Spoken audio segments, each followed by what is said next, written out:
PhD in education from from Bangalore University.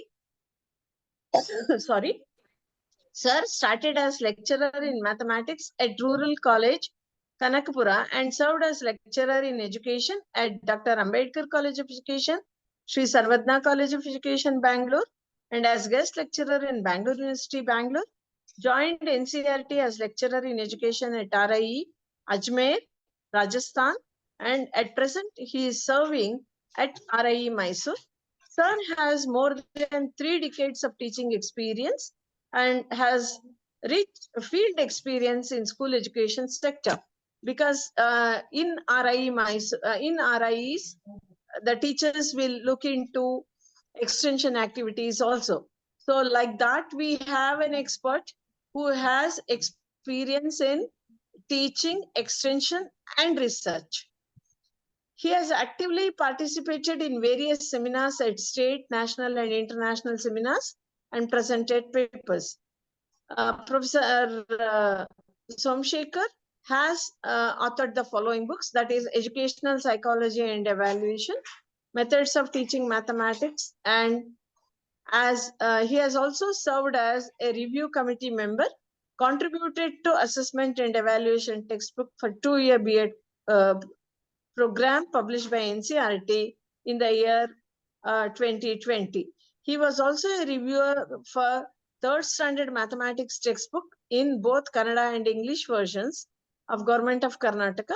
He has also co-authored the book on teacher education, which is published by PHI Learning Private Limited, New Delhi. Sir has successfully completed minor and major research projects through PSC programs, including the recent program implementation of DAI's education program in Andhra Pradesh. Sir has also published articles in various educational journals. His major areas of interest are educational psychology, assessment and evaluation, inclusive education besides research activity. Sir has guided more than 25 students for their dissertation work, and at present he is guiding 5 research scholars for their PhD, and 2 scholars have been successfully awarded PhD by University of Mysore, Mysore.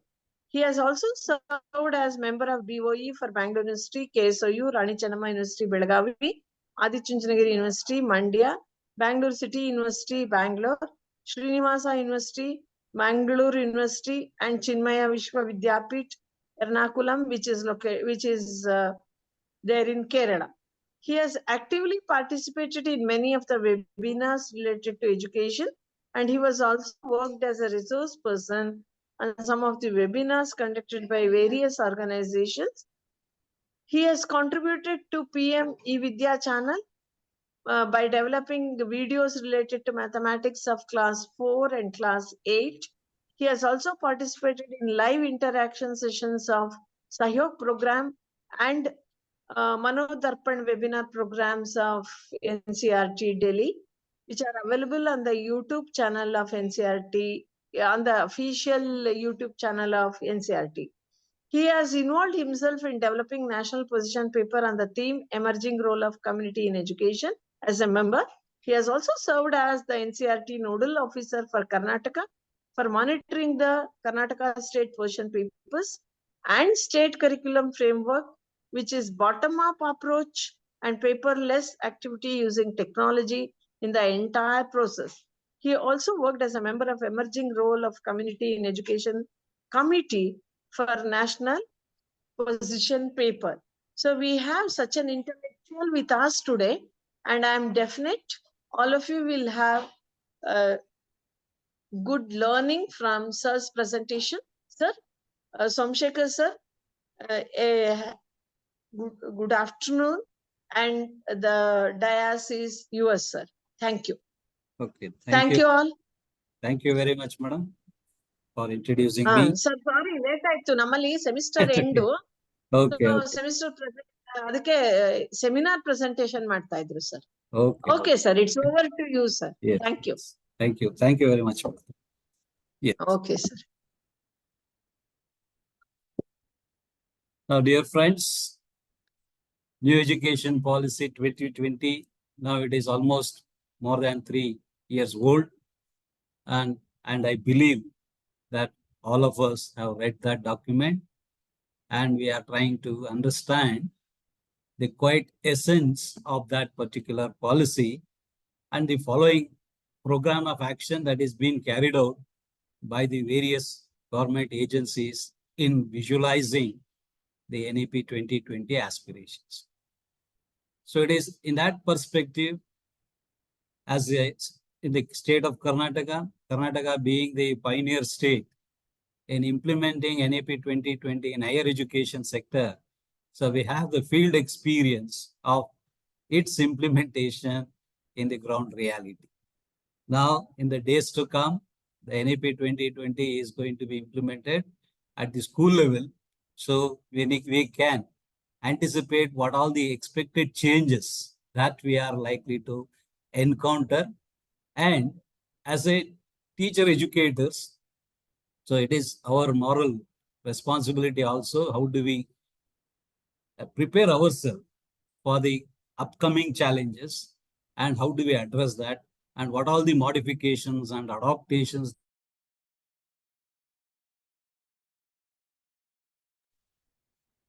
that need to be assessed, has to be looked at it. So it is from that perspective.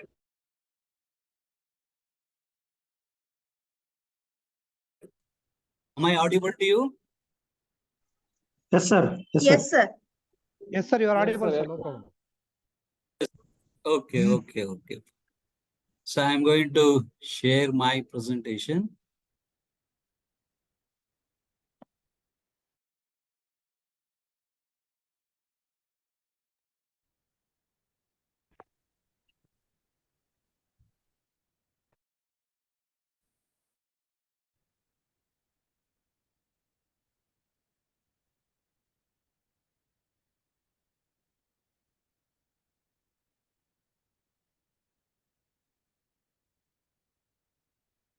Is my screen visible?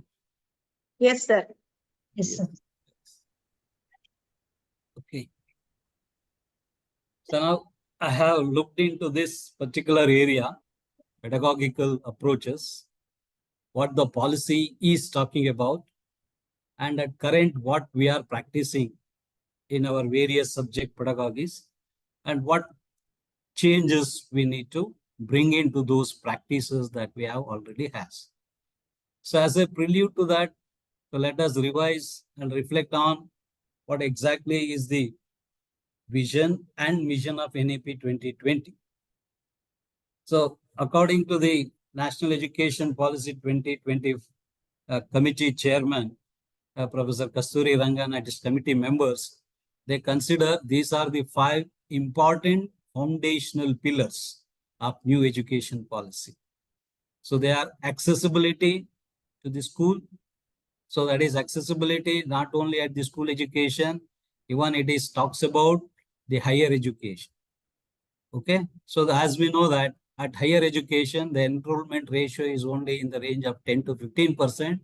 Now the policy envisages to take it up to 25% in 2025 and up to 50% by 2030. So that is the intention of this policy.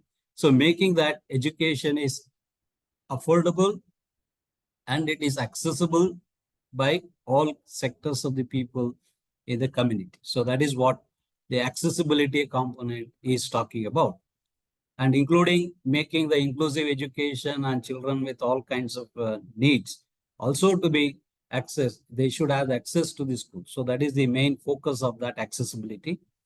And then equity, it is making available the resources to the people, needed people in their respective proportionate that they demand and they require. So that is what the equity is talking about. And ensuring that by doing all this activity, we are going to provide quality education at all levels. Though RT Act 2009 and revised in 2016 has been in place, but we are not able to ensure the quality education. So how do we bring in that quality factor into our educational sector in our practices is what this policy is ensuring. Then its affordability. So that means here it is not cost effective, is reduced, And as we know that at school level, the education is free in the government sector, but it is made as a payment in the private sector. So in the government sector, at least, whoever is eligible and it is required for them, education is made compulsory and free. And even in the same spirit, at the higher education also, they are trying to reduce the fees in respect to various sectors and try to say that even it is affordable to a common man of any status. So that is what it means. Then accountability. So accountability is refers to all the stakeholders who are there in the school sector. So that is, it may be the teachers, it may be the school administrators, it may be the community, it may be the parents, it may be the school development council members. So it is the total responsibilities of all the stakeholders and how each one of them are able to visualize the roles and responsibilities and how they are trying to achieve that. And the policy says that by 2030, all these must be achieved 100%. Okay. And as an impact of this, you might have also experienced that there are already various programs which have been initiated simultaneously by different agencies which are involved in the school education and even in the higher education, and many documents are already being published. So these are the indication that this policy doesn't only preach, it also gives emphasis for practices and required systemic reforms, and agencies are put into action and they are trying to visualize that whatever they have said in letter, it has to be achieved in practical reality. So that is what the significant departure that we see from earlier policy and the present policy 2020. So the document, it is of 66 pages. So as you have seen that it has got 4 parts, and each first part is concerned to school education. Second part is concerned to higher education. Third part concerned about other key areas of focus, that is where is the cross-cutting areas where school and the higher education can be interlinked and transition can be smooth, and how different professional educations can be brought in. All those ideas are looked into in the key areas. And the last one, part 4, is how do we make it happen? It is talking about the governance and also standard setting activities which can be visualized and which can be brought about in the reality.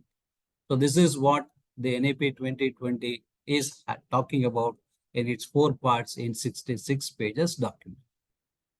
And now we'll focus only on the school education. And this school education part 1 has got 7 subsections in that. The first section talks about early childhood care and education, which is the foundation level of learning. So as you have seen that now, pre-primary education has been made compulsory, and even that present we have the foundational stage national curriculum framework which has been published, and the other related activities are going to follow up in the coming days. So that means here the school education first is they want to see that from the early stage itself, how the child is prepared for formal school setting and how he is going to be inducted into formal school setting and how he is going to transform into a responsible citizen passing throughout the school education sector. So then in the early child care education, after that, they focus on the foundational literacy and numeracy. As we know that many state reports, many national reports still state that our students are not able to perform the numeracy and literacy at their expected levels. So they are demonstrating their ability much below their expected class levels. So it is a major concern, and it is a basic foundation for any kind of learning, higher order learning.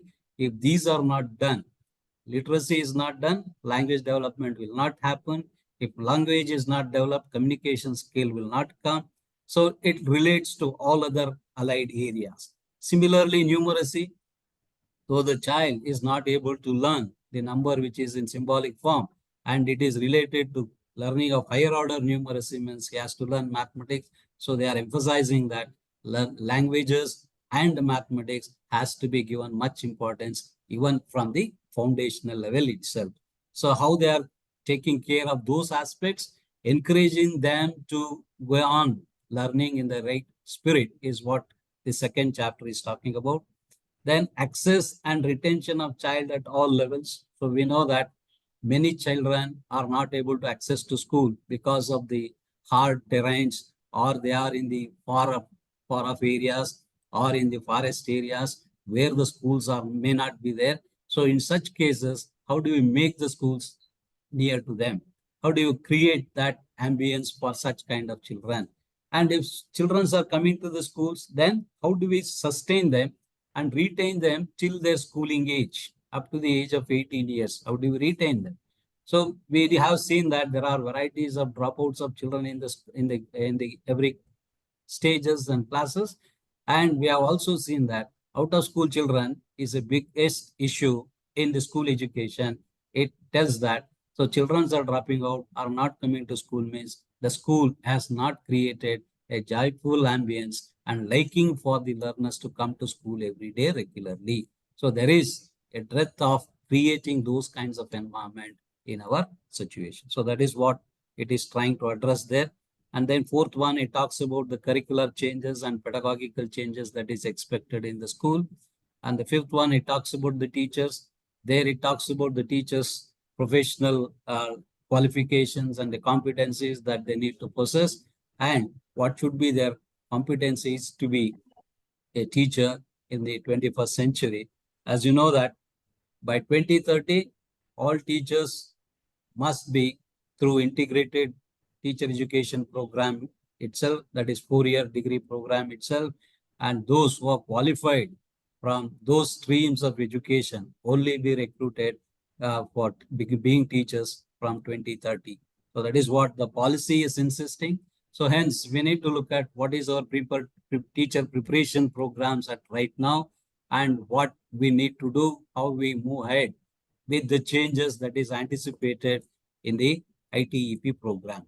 And the sixth component talks about the equitable and inclusive education, where it says that every child should be there in the school. No child should be denied any rights of its getting access to school in any manner.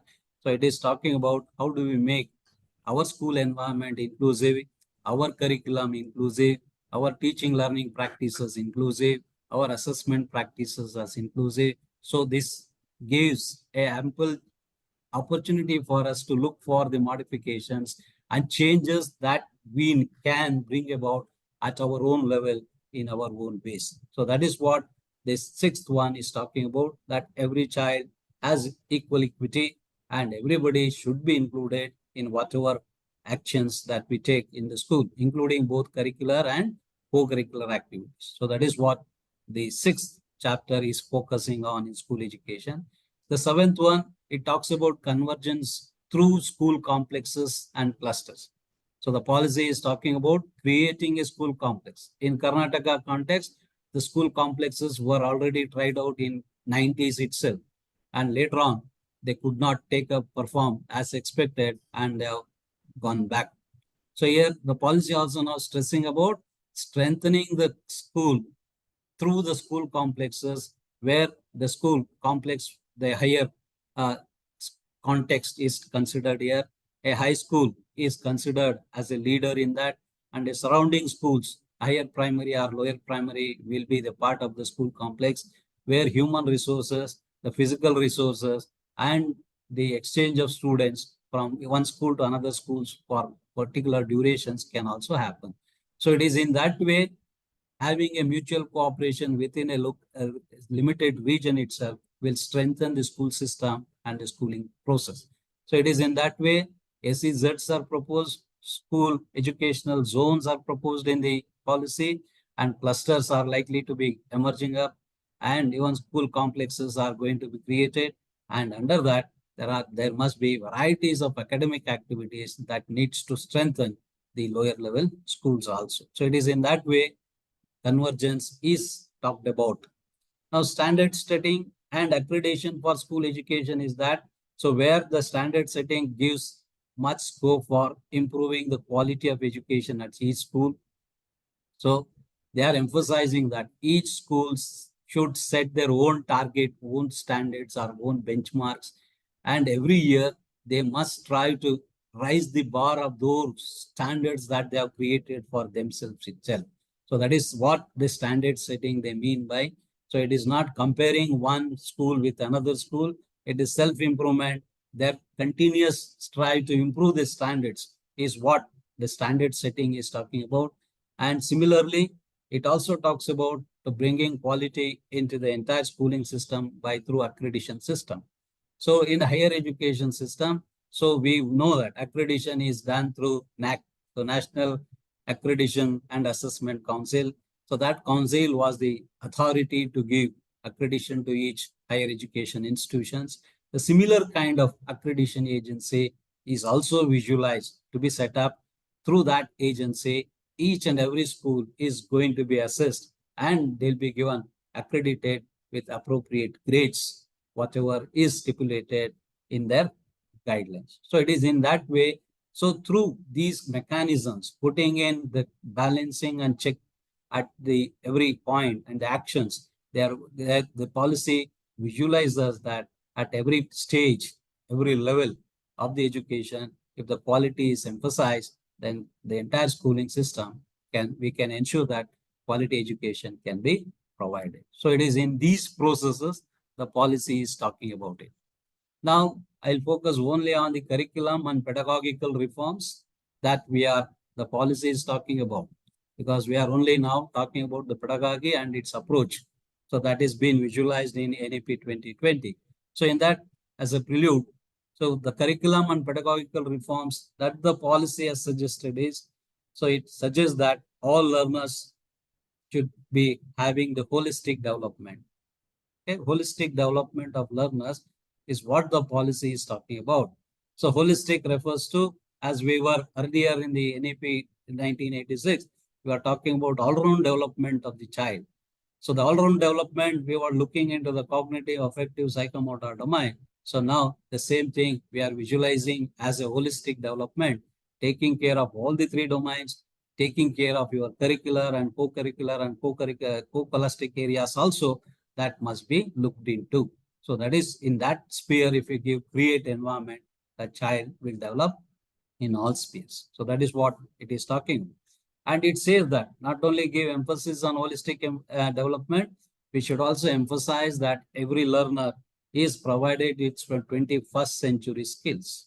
So that means here, all the World Health Organization skills that it has envisaged, that developing creative thinking skills, critical thinking skills, problem solving skills, developing interpersonal skills, developing communication skills are very much essential in the 21st century. If these skills are not honed up, then the child will be lacking behind in the competition. So that is what it is talking about, making every learner in the school to be competent enough to compete with the 21st century level of student across the globe. So that is what it means, not only with the state, with the country, across the globe. So that is what the policy is aiming at. And it also says that our curriculum, our syllabi, our textbook that we develop should not only emphasize on imparting the knowledge. So it should enable each learner to go deeper into those knowledge aspects and try to imbibe the spirit of those knowledge and make it as their own, and then try to apply it in the given situation. So that is what it says that. So you should not go for mechanical way of teaching. We have to adopt different approaches which enable them to explore the knowledge in a very deeper sense. And then we have to make the teaching learning process as making real understanding. So that means here, just rote learning, rote teaching doesn't help. So we need to create activity. We need to expose the learner to various contexts, provide various activities. In that context, the learner will visualize the knowledge and is able to recreate those kinds of knowledge. So that is what we mean by real understanding. And then developing learners into good, successful, innovative, adaptable, and productive individuals. So these are the essential skills that we need to develop.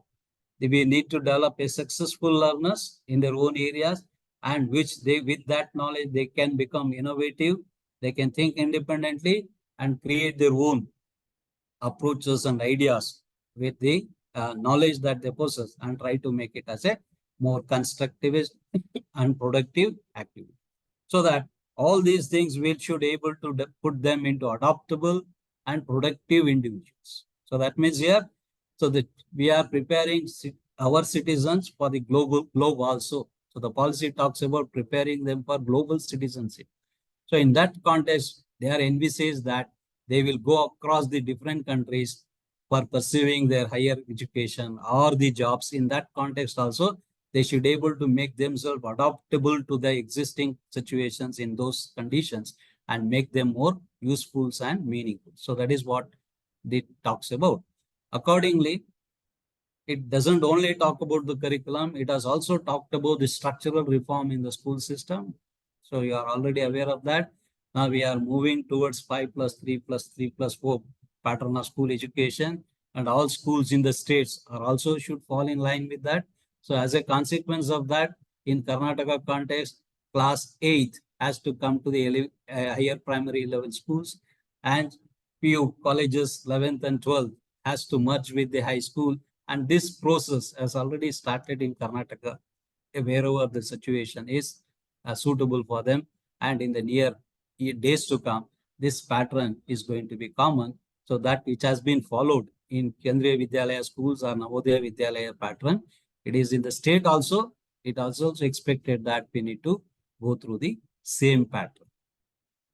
And then it also talks about not only structural, then how do you make the curriculum more reality.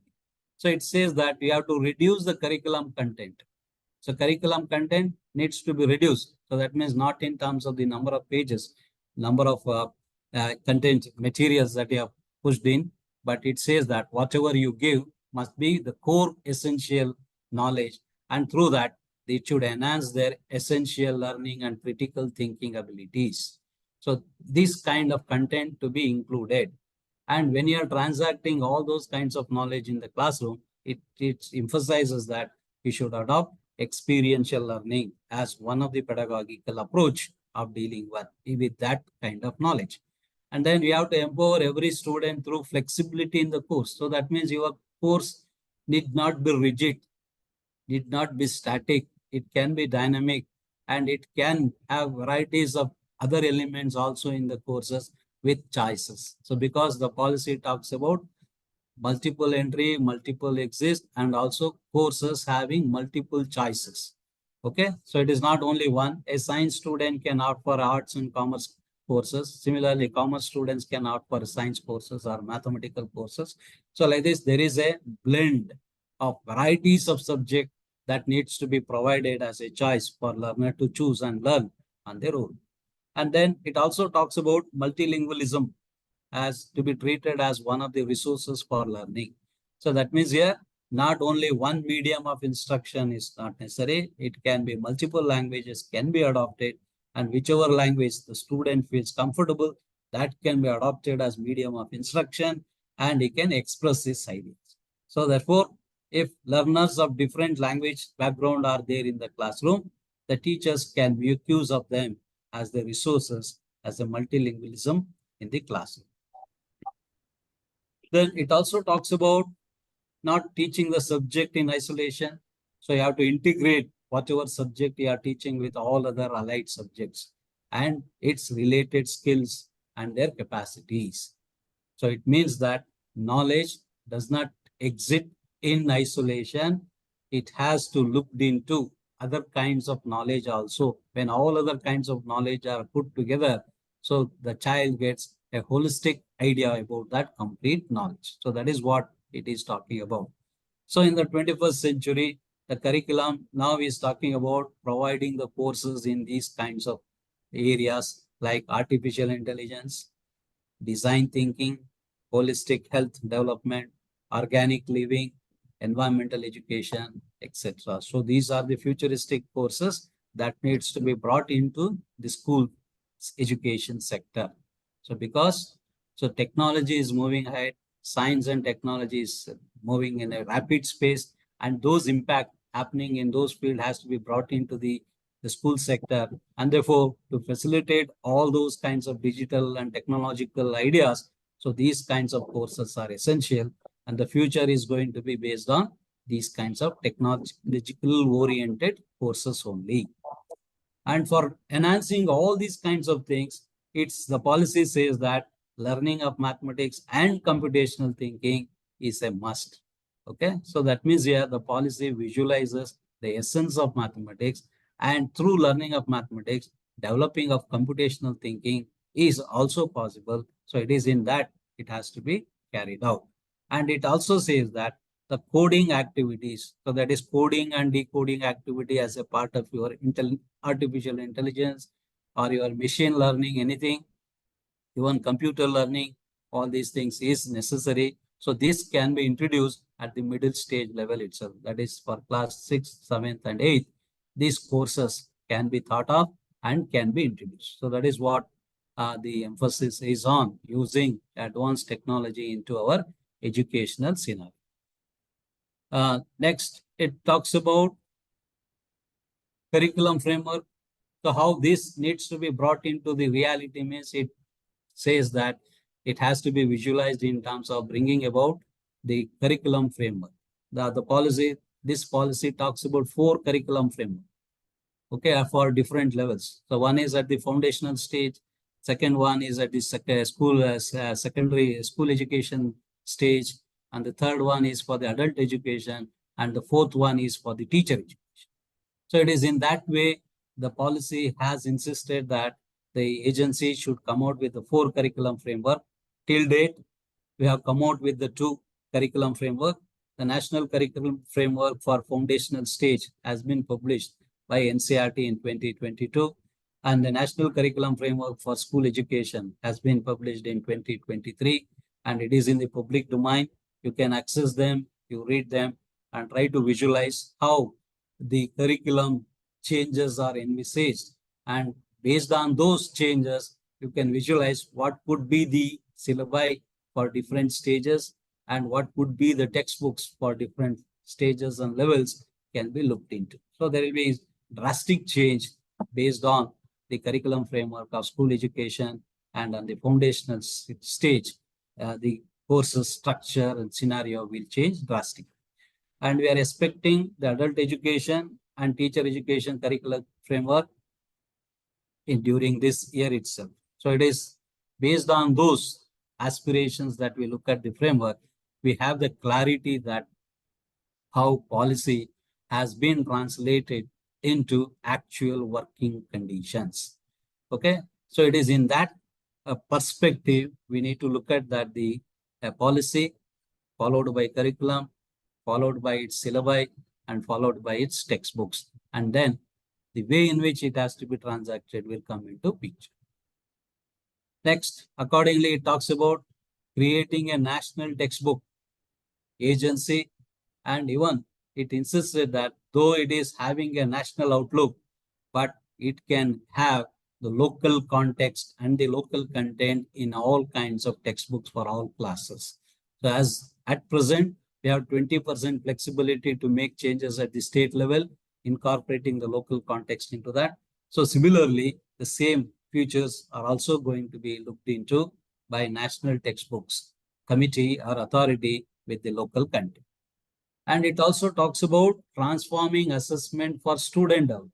So that means here, once changes are initiated in the curriculum, in the textbook, and the pedagogical approaches and its transaction, even in the assessment also, there must be a change. We cannot go to the rigid board examination system only, or annual classroom examination system only. So we need to change as per the change scenario. So therefore, what is that transformation? It is going to take place is also visualized. And it also says that all the public board examination need not be only a subjective type. So it can be both objective type as well as descriptive type questions will be there. So 2 parts will be there. So the objective type will have multiple choice questions, and descriptive type may have short answer and essay type of questions. So this can be adopted for different things. And it also says that we should also give support to the gifted students or talented students. So earlier in the name of inclusive education, you are only catering to the children with disabilities only. And even the gifted and talented also comes under the children with special needs. Even they must be catered, though their percentage is less than 1%, but their contribution to the community is very huge. So therefore, a concern must be shown and a care must be given for such kind of students also. So that is the other important major emphasis the policy is making about. And it also talks about all teacher education program, B.Ed program, will have specialization in education of gifted children. So that means here in B.Ed courses, you can opt specialization courses. Among them, one of that could be the education of gifted child, inclusive education, computer education, and other things can be the other optional subject, specialization subject the B.Ed course should offer. And it also talks about creating a healthy competitive spirits, and that can be done with the help of having the Olympiads at the school level itself, okay, at the district level, at the state level, and across different country also, this can be held. So it enables them to visualize that how in a society the competition is there and how we can participate in a healthy competition and how do we analyze our own abilities across the different country students and try to visualize what needs to be done to reach to the next level. So it is in that context, the Olympiad and competitions are being encouraged.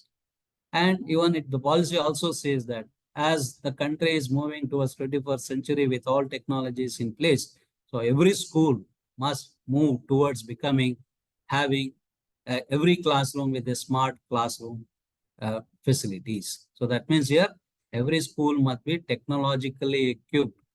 So that is what the policy is insisting on, because as we have seen in the earlier slide, we are providing courses in artificial intelligence, design learning, machine learning, and computer applications and other things. So all of them are electronic gadget oriented, telecommunication oriented, and the schools must have those kinds of facilities. And while teaching in the classroom, the teachers can use the smart classroom boards and where they can use the board for writing, and also whenever required, they can use the internet, give access to the child using varieties of websites and encouraging them to the way of exploring it, the way in which they need to synthesize the ideas, and after synthesizing, how they can present their ideas in a more meaningful manner.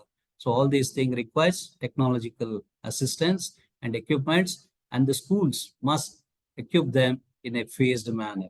And by 2040, we must visualize that majority of the schools are moving in that particular direction. Now we'll come to the pedagogy. So all of us are pedagogy teachers teaching some of the subjects in our own classes.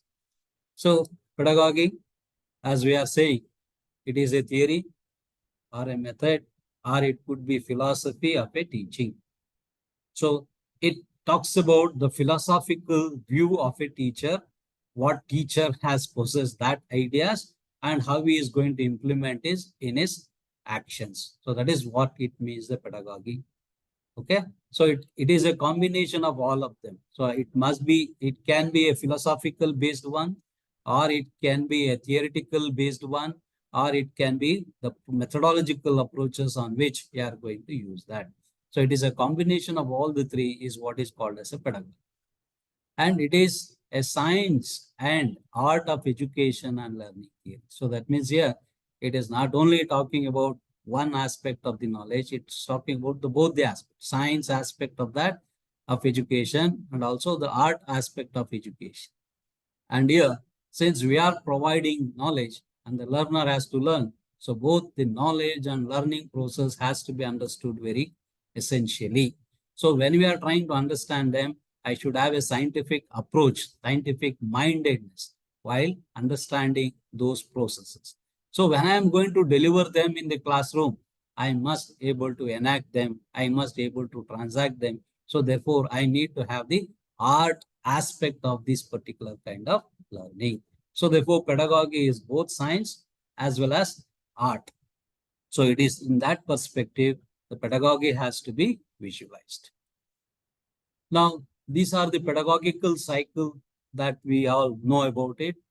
First, for doing any pedagogy, content and its content knowledge is essential. So we prepare that content knowledge by doing content analysis.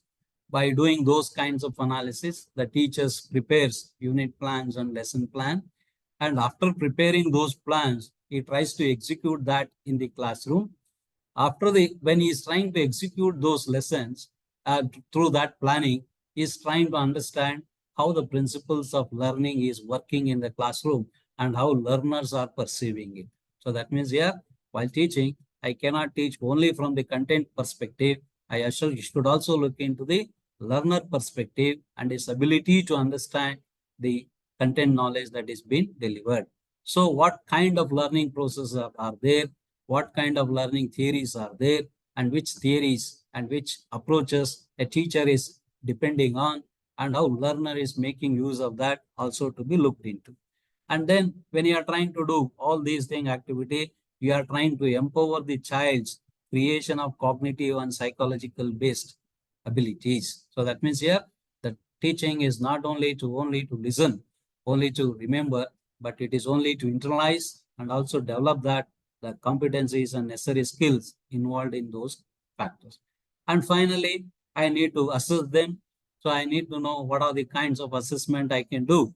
And looking at the assessment results that I have, if required, I go for modification. If I want it to be re-strengthened, I'll revisit, redo the things. So it is in that way, this cycle goes on continuously, unless and until the teacher feels that, yes, he has done justice with the content, justice with the students, and justice with his actions. So it is in that way the pedagogical cycle continues. Then we know that the learning is a psychological process.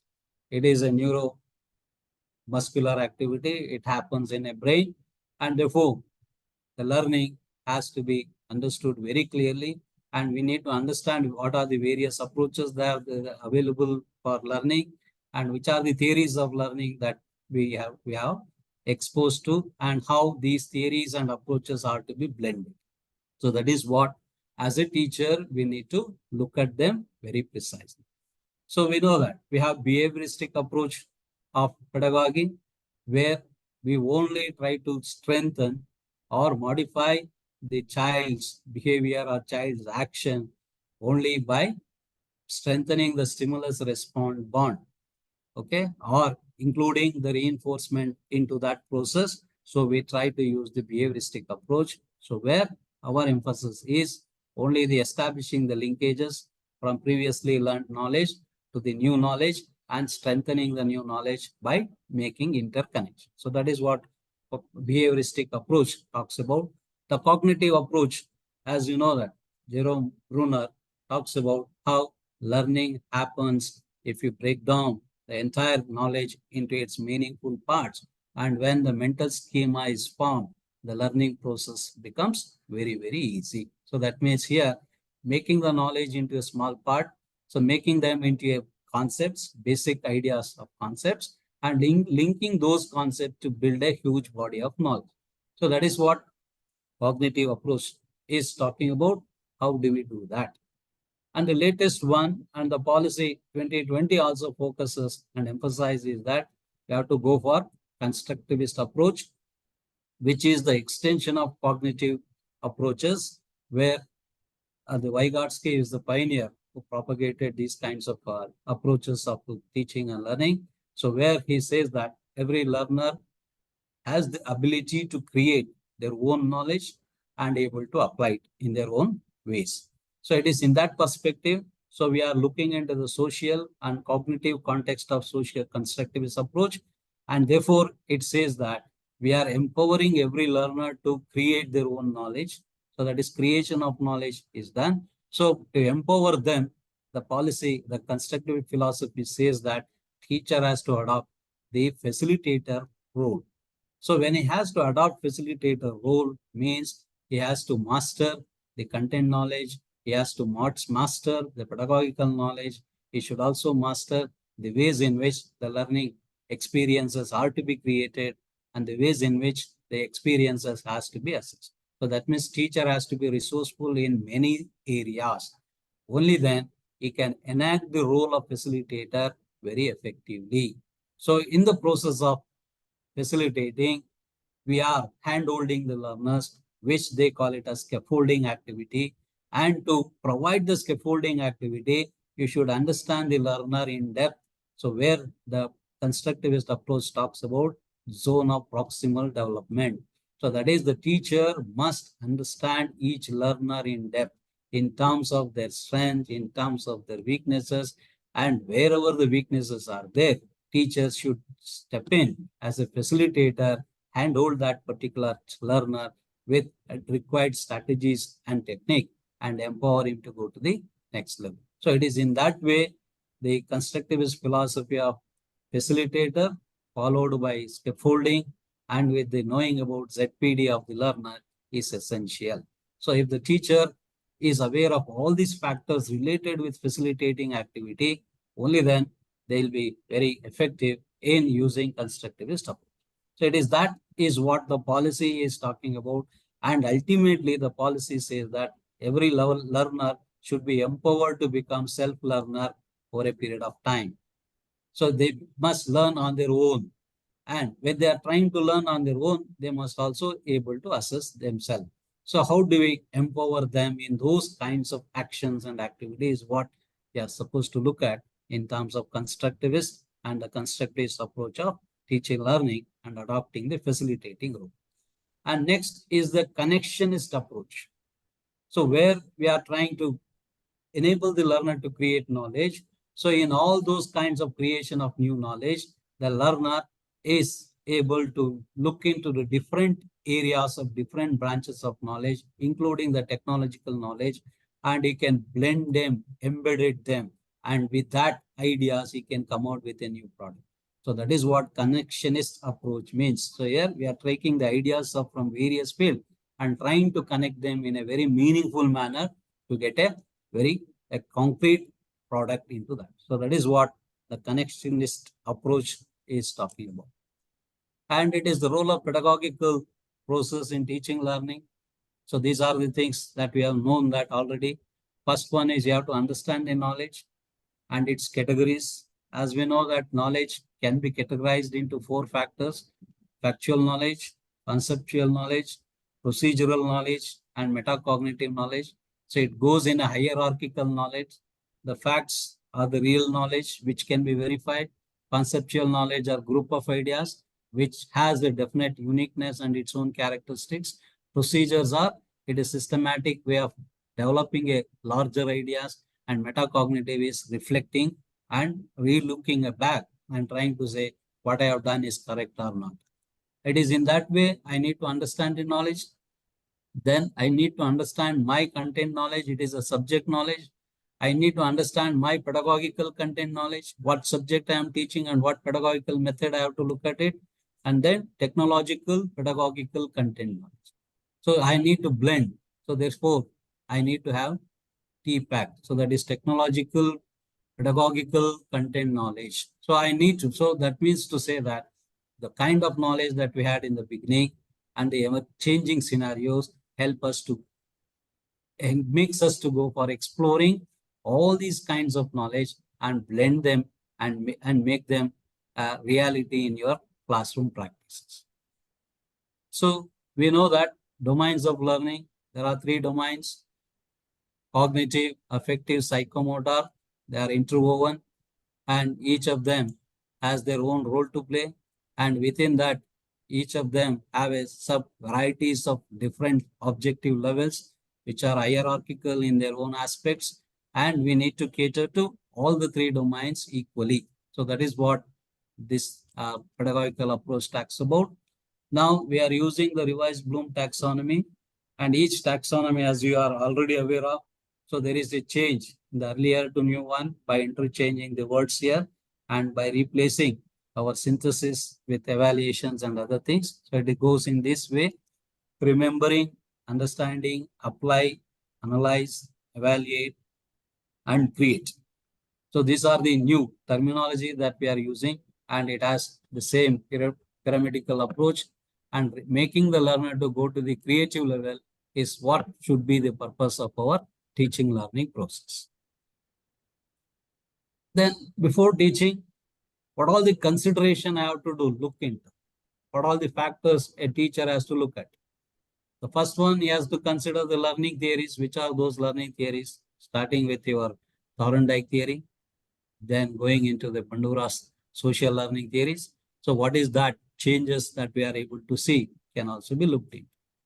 Then you have to consider the learning space, or that is nothing but your classroom environment or your own classroom climate that you are going to look into, whether it is spacious or whether it is congested. If so, then what adaptations you can able to do, you have to consider that. Then you have to create learning activities in your class. It cannot be one-way interaction, so it has to be multiple ways of interactions. So in that context, I have to create varieties of learning activities. So the teacher has to create. So that means he has to be very creative in his learning, designing the learning activities. Then through these learning activities, he has to provide learning experiences. So that means experiences that is gained by the learner in actively participating in the learning activities is what makes them to get a learning experience. So through the learning experiences, they go to the next level of meaning-making activity, where they create their own meaning with comparing with the existing previous meaning that they have with the same idea, same factors of ideas, and they try to come out with their own way of expressing them in their own words. So that is what we call it as meaning-making activity happens only based on their learning experience. So whatever we try to do, considering all the four above factors, in all those things, we have to keep the learner at the center, or the student as the central focal point, and all the activities must empower. So these are the major issues that we need to consider in pedagogical approaches. Now, what the policy is talking about now, which are the pedagogical approach the policy is emphasized, are highlighted in the policy 2020. The first one it is talking about is play-based pedagogy, or it is also called as toy-based pedagogy. So it has been emphasized to be used very extensively in the foundational level, at the pre-primary educational level, where the child enters the school at 3+ years and he loves to play. And through playing, we are indirectly orienting into varieties of other kinds of knowledge. So this is what the toy-based pedagogy or play-based pedagogy is talking about. So it is a one kind of developmental activity. So looking at to what you are going to teach, whether you are teaching language or science or teaching mathematics. So keeping that context in the background, you have to choose an appropriate toy, and then with that toy, with the making the child to play, interact with the toy, play with the toy, and we are indirectly teaching him the content knowledge. So it is in that way, through playful activity, it is informally the child is exposed to formal school learning conditions. Okay, so it is that you need to keep in mind, that I cannot take any toy and do anything, but whatever toys you are going to bring into classroom for playful activity, it should have its implications for learning in a relevant subject area. So that is the focus of play-based or toy-based pedagogy. Second one is the activity-based pedagogy. So we have been talking about this in the past also. The policy also is talking about in this context, where it is emphasizing that through this activity, we are emphasizing that hands-on learning is going to be more advanced than other kind of learning.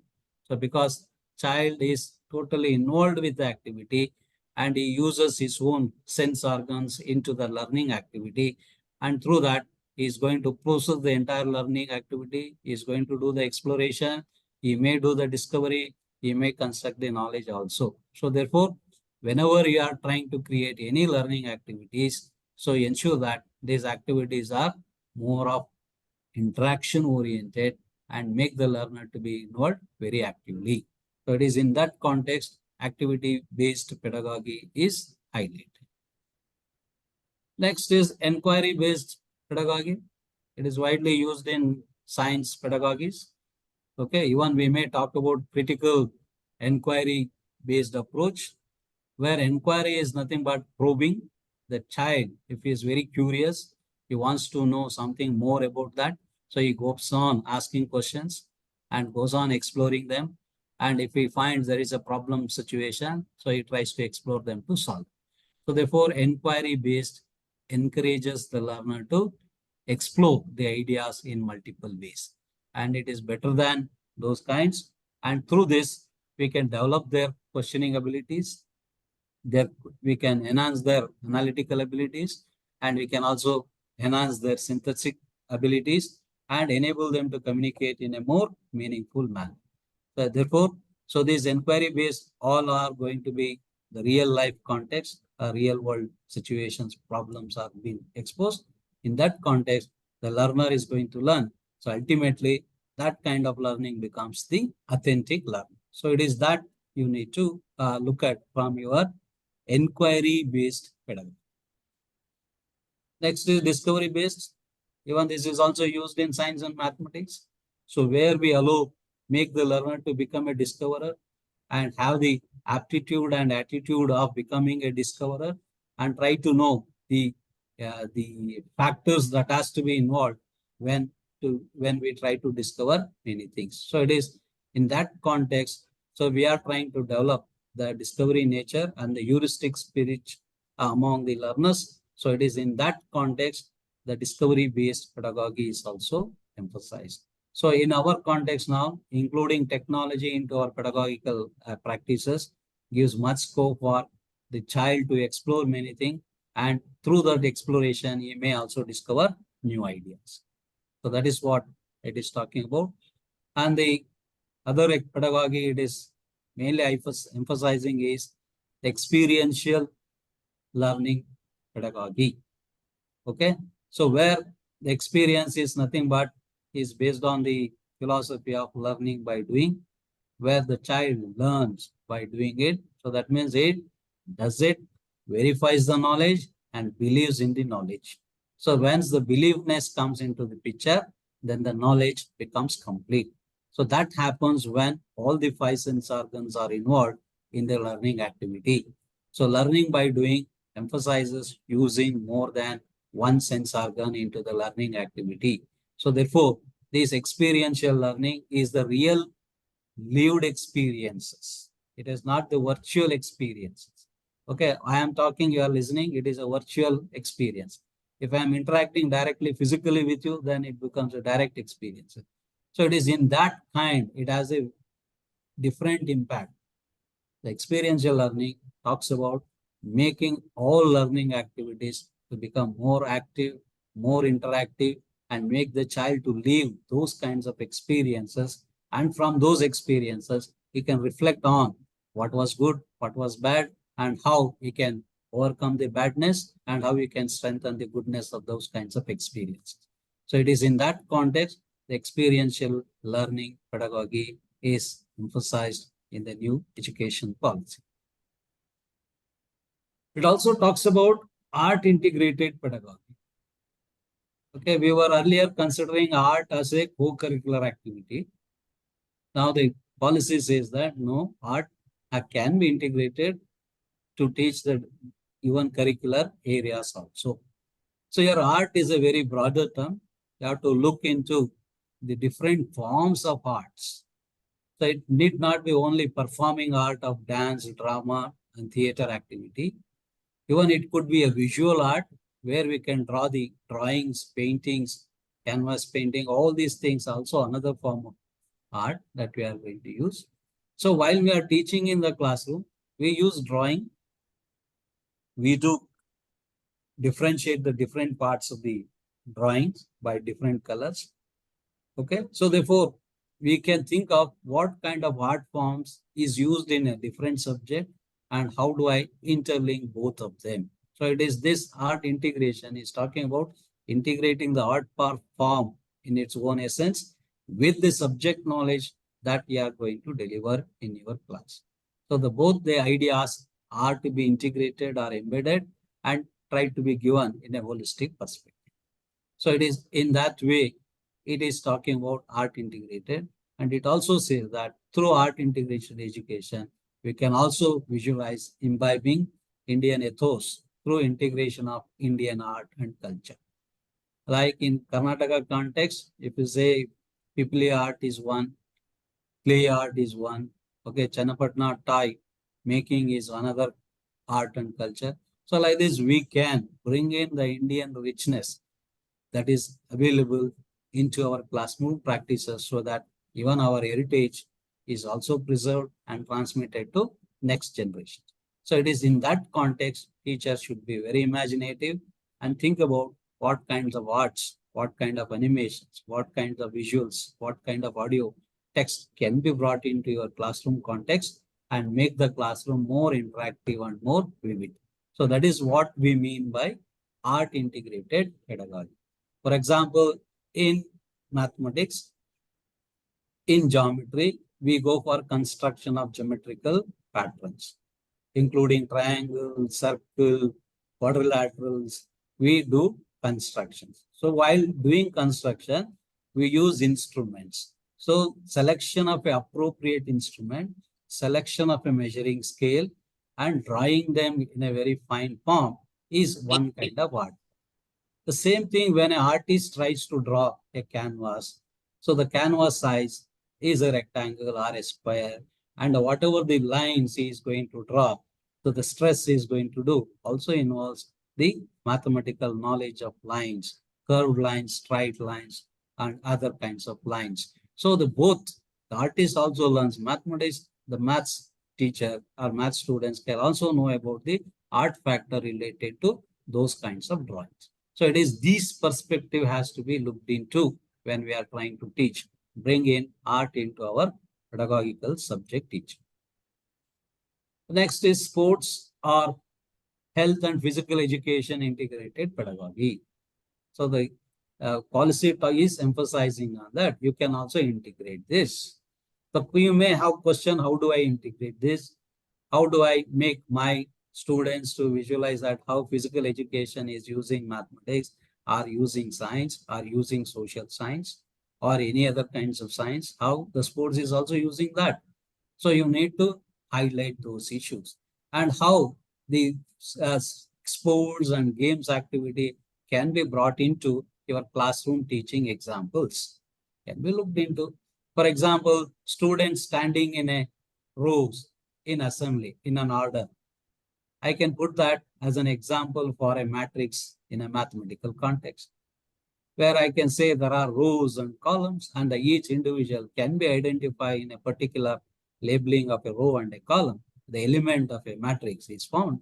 And the same way I can say which row, which boy is, what is the particular class student's name is.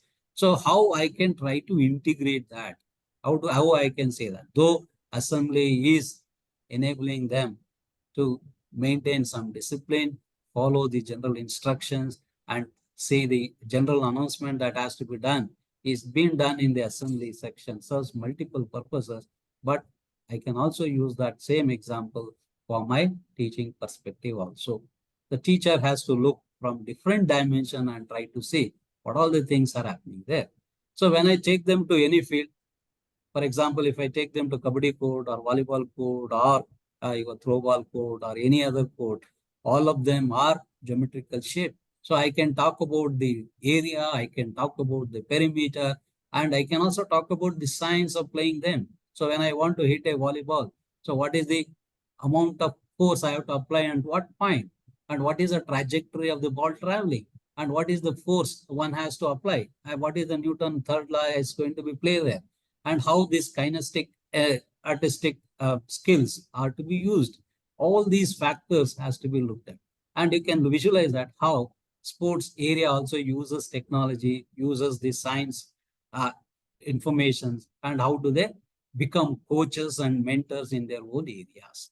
So these are the other perspective a teacher has to bring in and try to see how he can bring the outside context into classroom context, and the classroom context can be transformed into outside real context. So this is what the health and physical education is always talking about.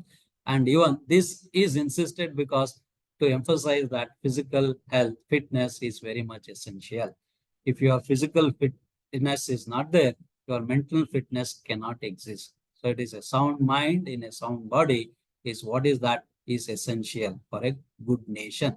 So it is in that context, how do you prepare a sound body? It is only through these kinds of sports and games activity it is done. So when it is being practiced indirectly, we can also deliver them. What is the science behind it? What is the mathematical ideas behind it? And what are the different strategies and skills that is to be adopted to become proficient in your own areas. So this is what you have to look into.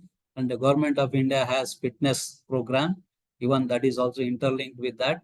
And even you can encourage them, the children to go with all kinds of sports area so that even they can choose sports as a profession and try to compete at the national level or international level or in different sports arena and bring glory to themselves and also to the nation. So it is in that context the sports integrated pedagogy is also visualized. And it is digital pedagogy is very much essential. Now, as we are moving towards the digital world, so all our gadgets are going to have been already digital in nature, including your mobile. So the future is going to be digital. So it is how do I use that technology into my classroom? So how is that digital technology has emphasized? It is based on computer. Computer is based on mathematics, and the mathematics uses base 2 system. How those base 2 knowledge system has emphasized developing these many ideas, and how those integration of new ideas from different areas of science or any other area can be brought into, infused into, and how things can be made better. So that is what digital technology pedagogy has to be looked into. So wherever possible, you can use the computers, you can use the resources and try to expose the learner to all kinds of digital equipments, and so that they are equipped with the 21st century technological changes and competent enough to handle them very efficiently. Next is the discussion-based pedagogy. So we have been using in science and other social science in all subjects. We are going to use that. Even in language development, discourse analysis, we are going to adopt, where it gives much emphasis for interactions and putting their ideas and trying to look at that ideas in multiple dimensions and how to accept the other views and how to contradict the other views and putting your argument with justification is all those things will emerge through your discussion-based pedagogy. So whatever is the pedagogy you want to adopt, please keep in these 6 C's in mind. So all learners cannot learn in one particular pedagogical approach. So there must be multiple choices of pedagogies available to them. So choices must be made available to your learner. The second C that you need to consider is learning is not one way.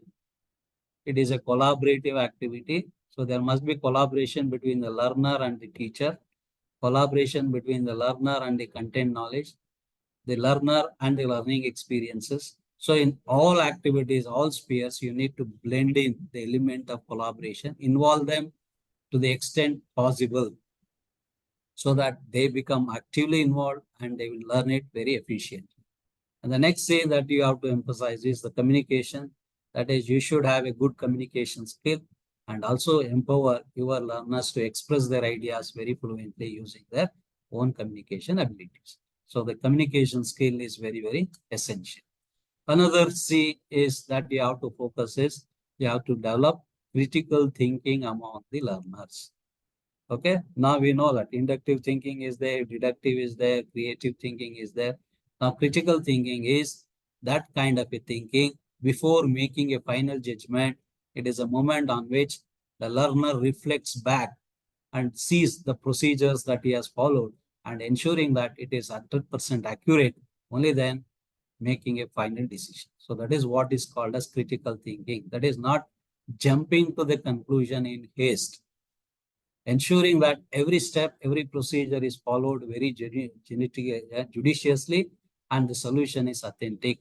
Only then he is able to proclaim what it is. So that kind of activity one has to develop. That is what is called as critical thinking. And then the next C is the creative. That is, all these things must enable the learner to think differently and able to create, look at the things and create something concrete in some ways, in some ideas. So that is what the creativity aspects is talking about. And as we know that creativity emphasizes originality in every learner. So that is, there is no copying of ideas from others. So the original ideas must emerge within himself. And that originality comes when he has a sound base in the knowledge, sound base in its related experiences. Only then the creativity of the child can be visualized. And the final thing is we need to have the caring tendency for all learners. So all learners don't have the same abilities. There are different abilities. So our pedagogical approach must be differentiated pedagogical approach. And in all those cases, we must show them the empathy. So not sympathy is not required. You need to show the empathy factors to them. So that means your emotions must be in the positive aspects, not in the negative aspects of the learner. So always try to care them, give them the social safety environment, create a lovely, joyful learning environment. Only then the child loves to come and interact in those situations. So these 6 C's, whatever pedagogical approach that you are going to adopt based on your subject, you must keep these 6 C's and try to see how far you are able to visualize all these things in your pedagogical approach. And finally, you must be able to visualize that, as Albert Einstein has quoted and said, that education is not the learning of facts, but the training of minds to think. Okay, even you might be knowing that Albert Einstein is also a school dropout student. Okay, but still he went on to become a famous scientist.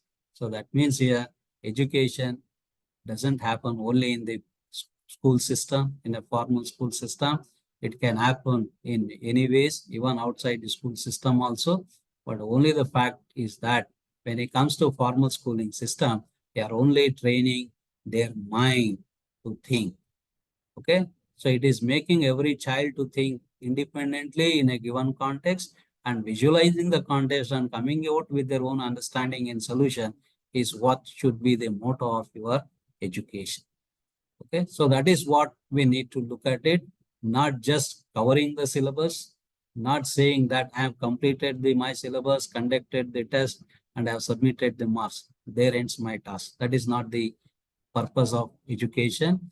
It is empowering every learner to think independently, to act independently, and to achieve the success independently. So this is what Einstein is talking about. And even the policy is also talking about providing all kinds of curriculum reforms that we talk about must be aimed at empowering everyone to think, that achieving them, making them to go to the critical thinking level is what is essential. So make every child to think in your every classroom with the background of your curriculum content context is what is essential in your pedagogical approach. Okay, so these are the certain things that I am able to share with you. Thanks for patient listening. If you have any questions on these issues, please do post to me. Thank you, sir. Wonderful. Thank you, sir.